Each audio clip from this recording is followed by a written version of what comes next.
Stephanie Grisham has the hottest book in the country. It is called I'll Take Your Questions Now. Great selection of title. We'll get into that in a moment. What I Saw at the Trump White House. Thank you so much for being here. I really appreciate it, Stephanie. I have two preliminary questions for you. Number one, are your teeth your own? And second, are you wearing pantyhose? Thank you for having me. Yes, they are my own. I didn't even have braces. And no, I currently have black leggings on right now. And why would I begin this conversation with such ridiculous questions? Because I write about those in the book. The President of the United States asked me those very questions.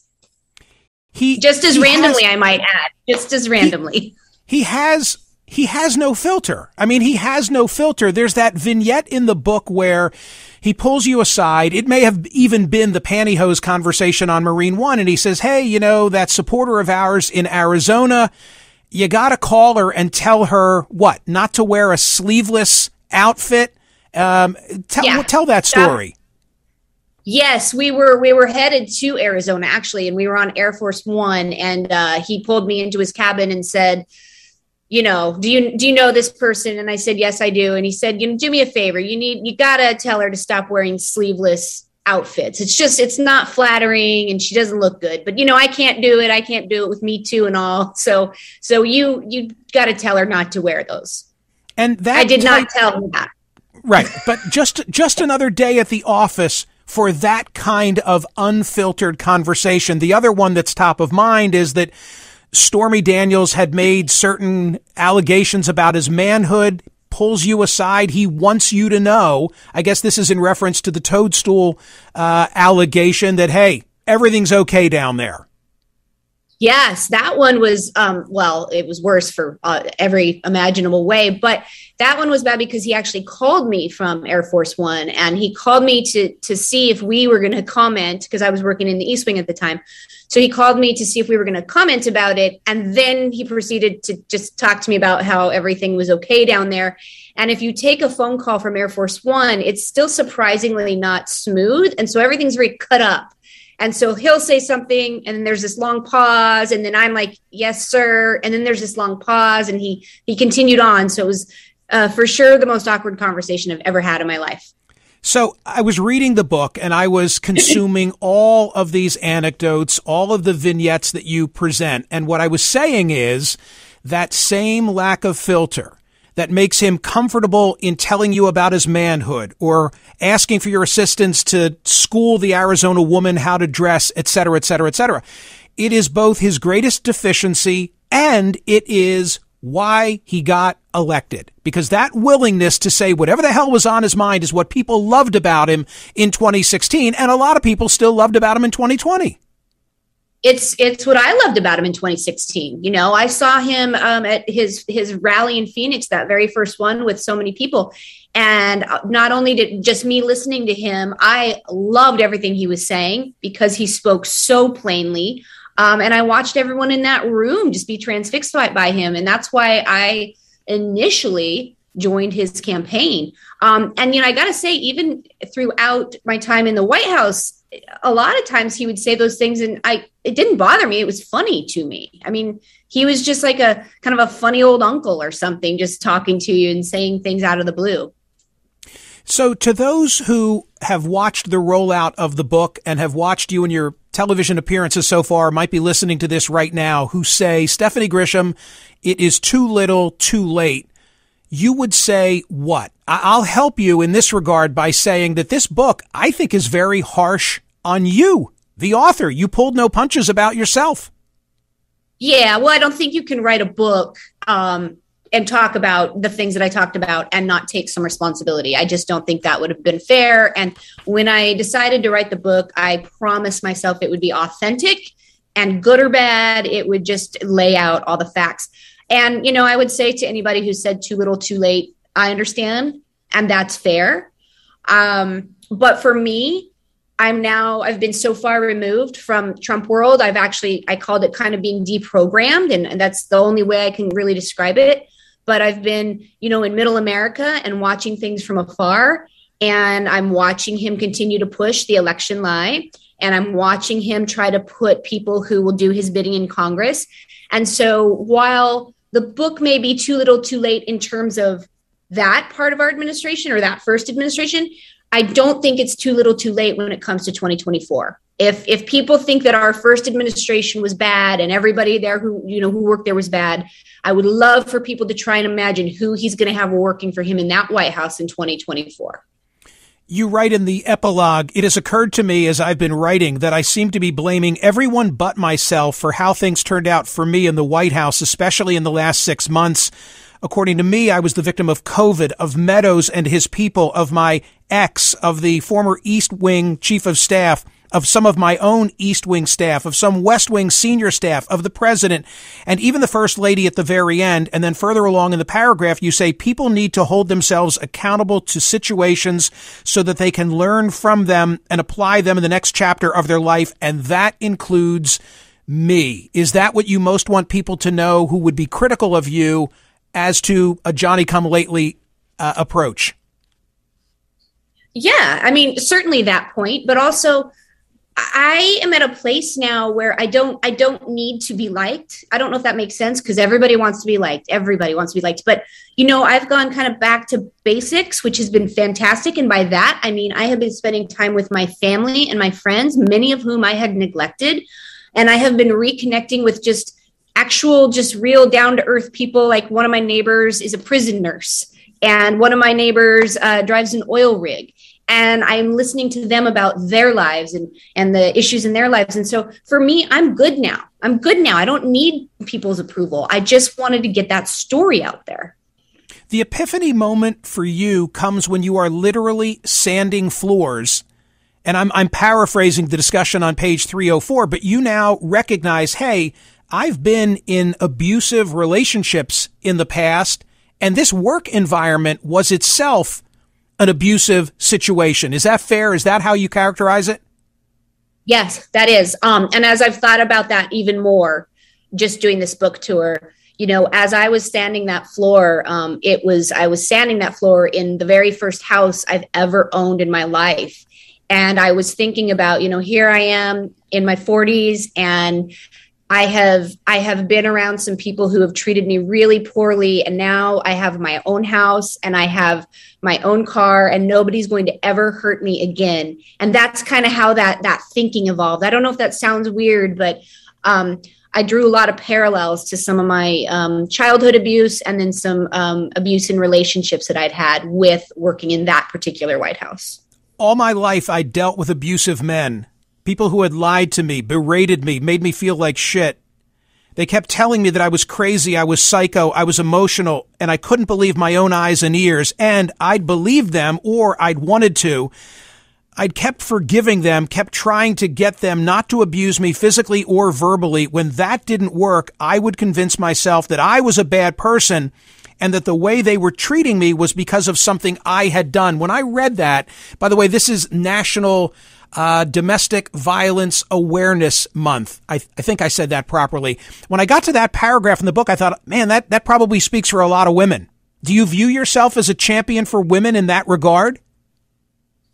I do now. I never did before. I would say if there's something I am grateful for coming out of this Trump administration and going through the journey I did with writing the book and redoing this house, is I feel stronger than ever. And I really do feel like I'm never going to let anybody abuse me in any way again, whether it's verbally, mentally, physically. And I do want to be able to talk to women and more children, honestly, about that. And that, you do blame yourself and it gets so easy to, while I'm being weak, I'm being dramatic. I still think sometimes I'm being too dramatic and I'm trying to check myself there.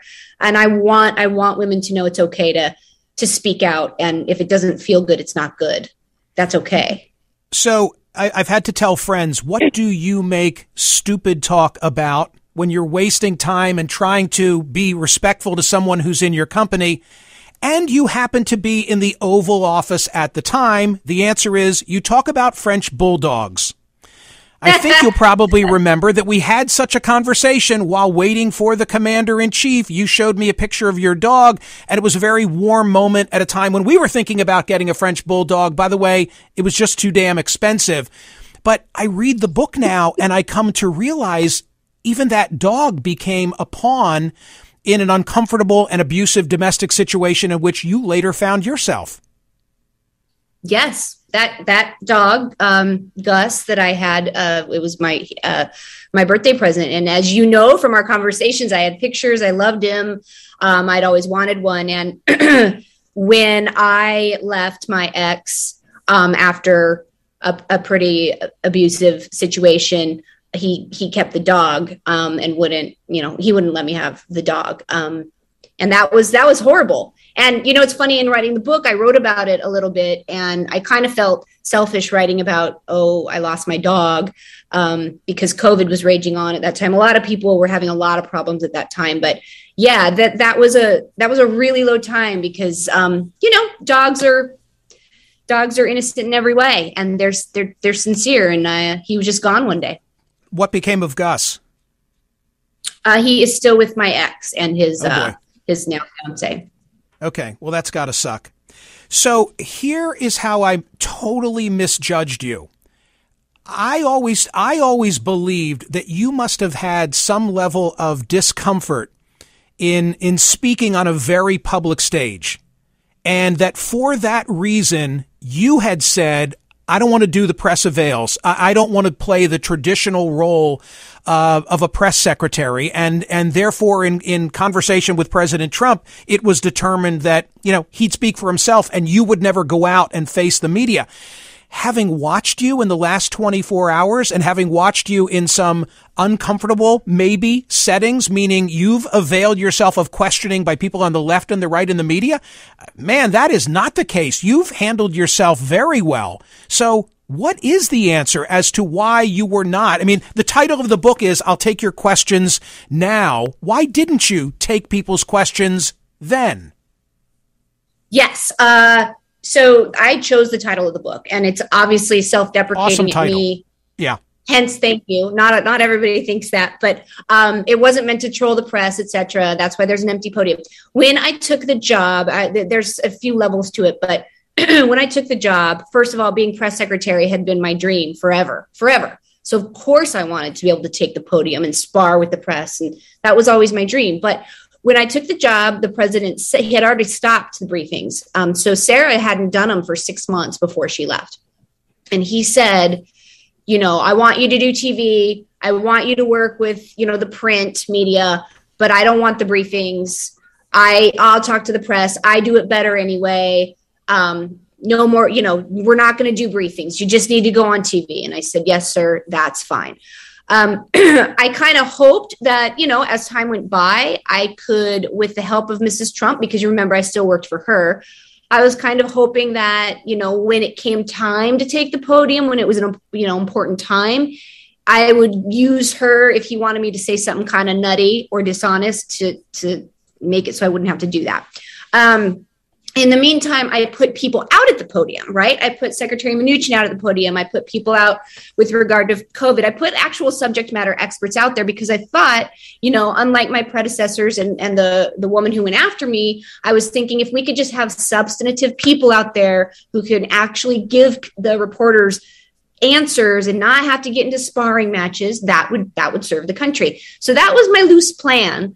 And as time went by, I selfishly and sadly was kind of grateful I didn't have to take the podium, because it wasn't going to be the podium experience I had always dreamed of. That wasn't going to be. You would have been the one selling us on, or attempting to sell us on, crowd sizes at the inauguration.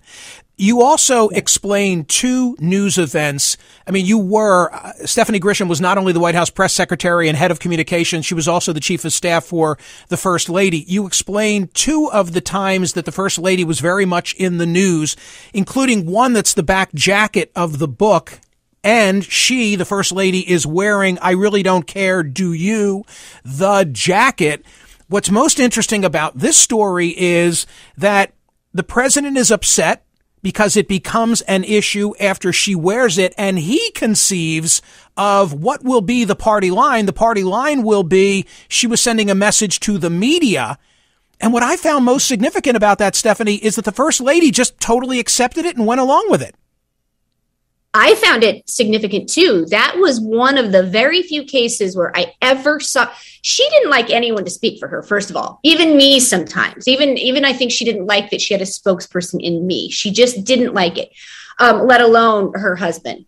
And that day, I don't know this. She's never said it, but I have to believe that she knew she screwed up. That's the only thing I can think of, because she didn't at even one point say to him, like, no, Donald, let's say this, or no, I don't. She just let him go. He dictated that tweet to Scavino, and it went out. And she didn't say a word. And I had never seen her do that before. And I can't actually think of a time I ever saw her do it again. It was wild to watch. And then it was also wild.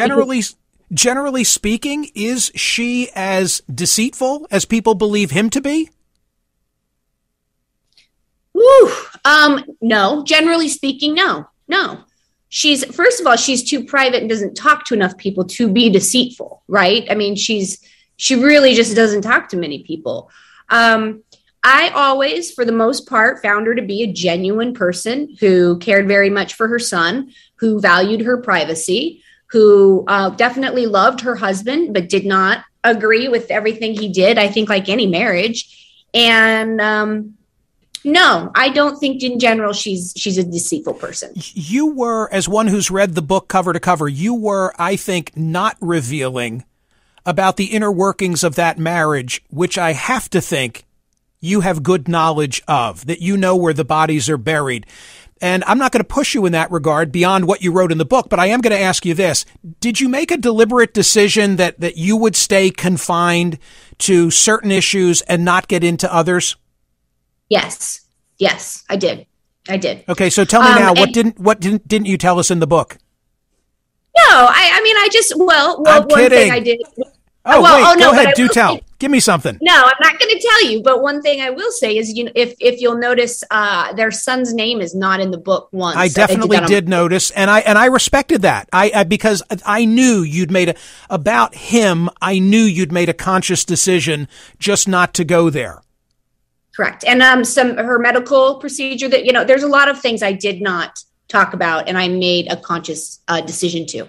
By the way, on radio last week, when the New York Times first said that Stephanie Grisham's book would reveal that the procedure at Walter Reed had been a colonoscopy, even though I don't think you said that specifically, and that he didn't want anesthesia because he didn't want Pence being in charge for even a couple of minutes, I took the position that he is not man enough to have a colonoscopy without anesthesia. And I was overwhelmed with callers in my radio audience, you would have loved to have heard this, who said, I had a colonoscopy without anesthesia. So the question is, did he have a colonoscopy without anesthesia, yes or no? Yes, but there was some pain meds involved. How about that? Wow. Okay. TC, that was your answer. That was my producer's answer. She came up with the theory. A selfish question. I came into the White House to have a meeting with you. I was there to try and land an interview with him. I think you worked earnestly to pull that off. When we finally got into the Oval Office, and I had no appointment that day, you took me in, Yep. You said, hey, he knows you're here, and he wants to see you. Why couldn't we close the deal on an interview? What was it about me or this program or maybe one of my affiliations that never allowed it to happen? His schedule, a lot of time. I don't remember when you were there, who was chief of staff? I don't even remember. Okay. I don't even remember. A lot of times the chief of staff would kind of nix a few things, but to be very honest with you, I'm sure it was his schedule. That man was notoriously late, and we couldn't get many interviews. No. I was there to sell you on selling him. I'd like to think I'd won you over. We now went into the Oval Office, and he wouldn't commit to me. We never had a scheduled interview. I could never get there, and I always wanted to know, like, what the hell happened? I guess I just didn't say it in a good way.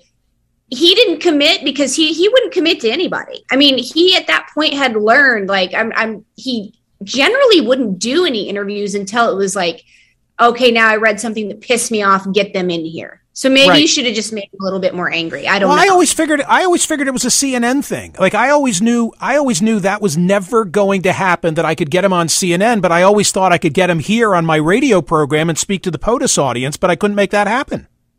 No, it wasn't that, because I remember he and I specifically spoke about the CNN component, and I said I felt like, it would be more of a fair shake because it would be on your program.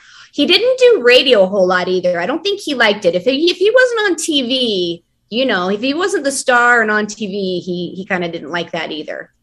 Stephanie, the hand slap is another thing that you shed light on. I think it was in Israel. You lay the whole thing out in the book, and people thought it was a sign of marital discord. And instead, you say, no, Melania Trump didn't think holding hands was befitting in so formal of a ceremony. Is that all it was? Yes, that's all it was. Now, I will say something he used to do, which I found really endearing, is he used to do that all the time. Like he did it when France came for the state dinner. She never wanted to show public displays of affection at big events. And he loved trying to kind of slap her hand or pretend to grab her hand to irritate her. He did it to her a lot. And they would laugh about it a lot. And she'd pretend to be mad at him, but it was actually a very endearing thing. That's all that was that day. Finally, because I don't want to give it all away for free, people should go and get I'll Take Your Questions Now by Stephanie Grisham. But I don't know quite why, but I was sort of transfixed by the depiction at Camp David.